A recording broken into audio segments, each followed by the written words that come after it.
کون ہیں اولیاء اللہ؟ الا ان اولیاء اللہ، یہ مشرکین اور مبتدعین بڑی یہ آیت پڑھتے ہیں جی، الا ان اولیاء اللہ لا خوف علیہم، لیکن آگے نہیں پڑھیں گے۔ جب اللہ بتا رہا ہے کہ اولیاء اللہ ہیں کون، فرمایا الذین آمنوا، جو لوگ ایمان لائے، وکانوا یتقون، اور وہ بچتے رہے، من الشرک والرذائل، شرک سے بھی بچتے رہے اور رب کی نافرمانیوں سے بھی بچتے رہے، وہ ہیں ولی۔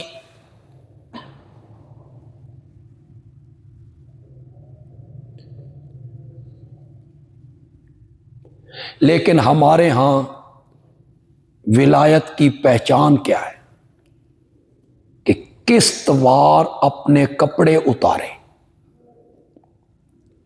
جب بالکل سارے کپڑے اتار دے تو یہ پہنچا ہوا بزرگ بڑا نیک بندہ ہے، بالکل کپڑے نہیں پہنتے، ایک لنگوٹی سی باندھ لیتے۔ میں نے کہا گدھا بھی نہیں پہنتا، کبھی کپڑے پہنے ہیں گدھے نے؟ بھینسوں نے، گائے نے، اونٹوں نے، کتوں نے۔ کپڑے پہننے انسانوں کا کام ہے اور کپڑے نہ پہننا جانوروں کا کام۔ وہ انسانیت سے نکل کے جانور بن گیا ہے اور یہ پاگل کہہ رہا ہے کہ یہ بڑے اللہ کے مقرب ہیں۔ آپ پہچان دیکھیں ہمارے ملک میں اولیاء اللہ کی، بزرگ نماز نہیں پڑھتے، یہ نماز مدینے جا کے پڑھتے ہیں، روحانی نماز پڑھتے ہیں۔ روٹی پاکستان میں کھاتے ہیں، روٹی مدینے کی اچھی نہیں لگتی، نہ نماز مدینے جا کے پڑھتے ہیں۔ تو ہمارے ہاں ولایت کی یہ پہچان بن گئی، اور قرآن کہتا ہے الذین آمنوا وکانوا یتقون، جو بھی موحد بندہ ہی ولی اللہ ہوگا۔ الذین آمنوا، مشرک بندے نے کیسے اللہ کا ولی ہونا ہے؟ شرک بھی کرتا ہے اور ولایت، اللہ کا دوست ہے وہ۔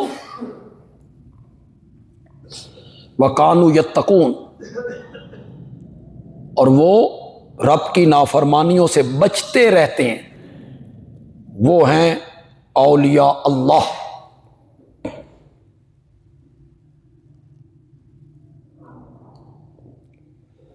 ہمارے حضرت مولانا حسین علی رحمۃ اللہ علیہ کو پاس بہاولپور کے نواب کا ایک مسئلہ آ گیا۔ کوئی مسئلہ تھا نکاح طلاق کا یا جو بھی مسئلہ تھا وہ حل نہیں ہو رہا تھا۔ اسے کسی نے بتایا کہ وہاں بھچنا چلے جاؤ، بڑے عالم ہیں۔ حضرت صاحب نے وہ مسئلہ حل کر دیا۔ اس نے وہ منظر دیکھا، بے طالب علم ہیں اور قرآن پڑھ رہے ہیں اور کچے کمرے ہیں اور فرش نیچے کوئی نہیں ہے، ریت پہ طالب علم بیٹھے ہیں، اور اس نے آفر کی کہ آپ کے طالب علموں کا کھانے پینے کا سارا خرچہ میں بہاولپور سے بھیجوں۔ نواب تھا وہ۔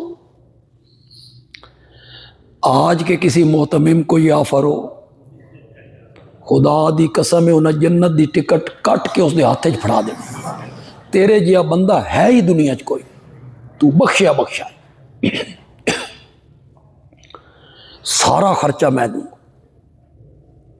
حضرت صاحب نے فرمایا یہ دنیا کے کونے کونے سے میرے پاس لوگ قرآن پڑھنے کے لیے آتے ہیں، آپ کی زمینوں کی کمائی پتہ نہیں کیسی ہوگی، میں مشکوک لقمے طالب علموں کے پیٹ میں نہیں ڈالنا چاہتا۔ اپنی گندم، اپنی زمین خود حلواتے ہیں، چلاتے ہیں، گاتے ہیں، بوریوں میں بند کرتے ہیں، اور گھر والوں کو کہتے ہیں یہ طالب علموں کے لیے پکاؤ۔ چھوٹا بیٹا حضرت کا مولانا عبد الرزاق اس کا نام تھا، میں نے انہیں دیکھا ہے، بڑے بیٹے کو بھی میں نے دیکھا ہے، فقیر عبدالرحمان، وہ فاضل دیوبند تھے۔ فقیر عبدالرحمان جو تھے وہ فاضل دیوبند تھے، مثنوی ان کو یاد تھی۔ وہ چھوٹا عبدالرزاق تھا نا، تو چھوٹے بچوں سے ذرا ماں باپ کو زیادہ پیار ہوتا ہے نا، لوڈے لاڈے ہوتے ہیں۔ تو حضرت شیخ کہتے ہیں وہ بھاگتا بھاگتا آتا اور آ کہتا بابا جی ساڑی ساری کنک طالب کھا گئے، ہماری ساری گندم جو ہے طالب علم کھا گئے۔ تو حضرت صاحب اس کے سر پہ ہاتھ پھر کہتے اللہ راضی تھی بھی سن اللہ دیندہ بھی تا انہ دی وجہ تو ہی پہ ہے کہ ہم ان کی خدمت کرتے ہیں۔ اپنی کمائی، اپنے گھر کی کمائی طالب علموں پہ خرچ کر رہے ہیں، یہ ولایت نہیں ہے، اس کا نام ولی نہیں ہے۔ مریدوں کے جیبوں پہ ڈاکے ڈالنے، اس کا نام ہمارے ہاں کیا ہے؟ ولایت۔ حضرت صاحب کا جو باورچی تھا وہ فاضل دیوبند تھا۔ آج اپنے باورچیاں بھی جا کے ویکھنا، فاضل دیوبند، اللہ اکبر۔ نام ان کا کیا تھا؟ سید تھے وہ، سید حضرت انور شاہ کشمیری رحمت اللہ علیہ کے رشتہ دار تھے۔ وہ باورچی تھا حضرت صاحب کا۔ جس جگہ پہ حضرت صاحب کی قبر ہے نا، مسجد کے ساتھ ہے، مسجد ختم ہوتی ہے یہ قبر ہے، قبرستان آگے ہے۔ اس قبرستان میں سارے لوگوں کی قبریں ہیں، جو باہر کے علماء یہاں فوت ہو گئے، وہ باورچی بھی یہیں فوت ہوئی۔ افغانستان کے ایک مولانا تھے، مولانا باران، نام تو ان کا کچھ اور تھا، لیکن اس علاقے کا کوئی بندہ آتا تو یہ اس سے پوچھتے وہاں باران ہوا، یعنی بارش، تو ان کا نام پڑ گیا مولانا باران۔ ان کی قبر بھی وہاں ہے، اور وہ جو شاہ صاحب تھے باورچی، ان کی قبر بھی وہاں۔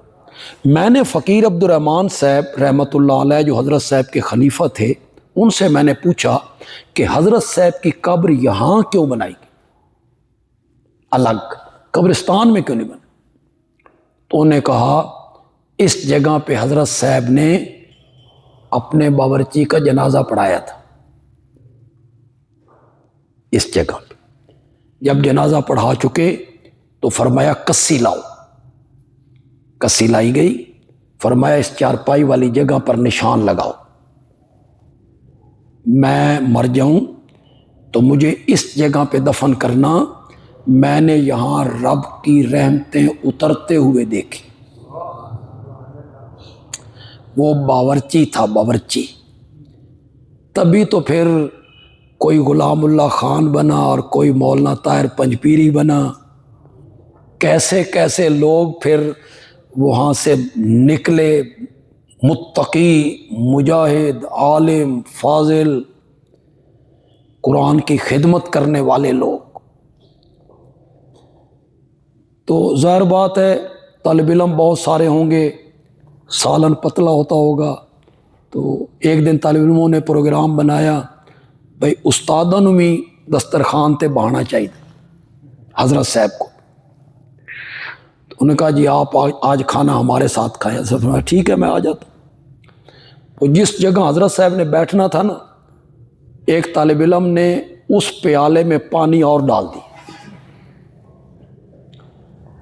تو حضرت صاحب لقمہ لیتے ہیں، بسم اللہ پڑھتے ہیں اور کہتے ہیں آئی تے سالن بڑا ہی مزیدار ہے آئی تو سالن بڑا ہی مزیدار۔ تو آپ اچھے وقتوں میں آئے ہیں، شکر کیا کریں، اچھا کھانا، ورنہ ہم تعلیم القرآن میں پڑھتے تھے تو پیالے میں سے دال کے دانے گننے پڑتے تھے،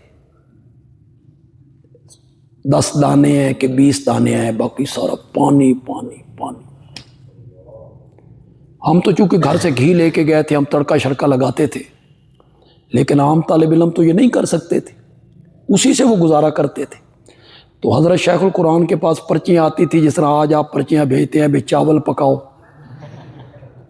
تو حضرت شیخ پرچی جلدی جلدی پڑھ دیا کرتے تھے۔ تو ایک پرچی آئی، کیا فرماتے ہیں علماء کرام اس مسئلے کے بارے میں کہ تعلیم القرآن کی دال سے وضو کرنا جائز ہے کہ ناجائز ہے؟